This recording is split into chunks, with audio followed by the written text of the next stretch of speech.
Let's go across to Uma Sudhir, who joins us from outside Jayalalitha's residence. Uma, we can just see the pandemonium and celebrations over there. Absolutely unbelievable, Gargi. Right now, here you can see people dancing. You can see them raising slogans. There are firecrackers. There have been Tirupati laddus. They have been distributed here, and in fact, I have been forcibly given several Tirupati laddus as well.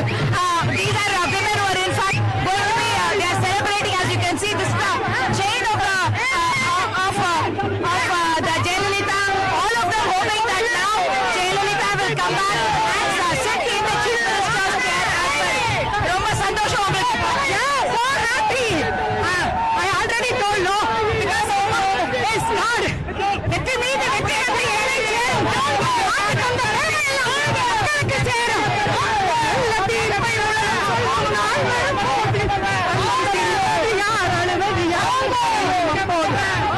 unbelievable, actually, people's emotions here. They have brought in boxes of sweets, they have brought in boxes of crackers, firecrackers, and all this road down and all this road down there, you have people in fact celebrating all across the districts. Also, we are hearing reports of people in fact celebrating on the streets, because it's not just in a sense for the AIADMK cadre.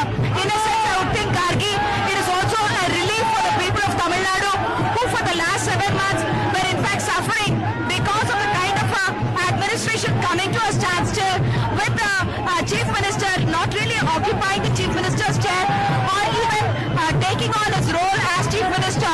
Jayalalitha has been inside her residence for the last 7 months. She has not stepped out ever since she got bail from the Supreme Court on the 17th of October.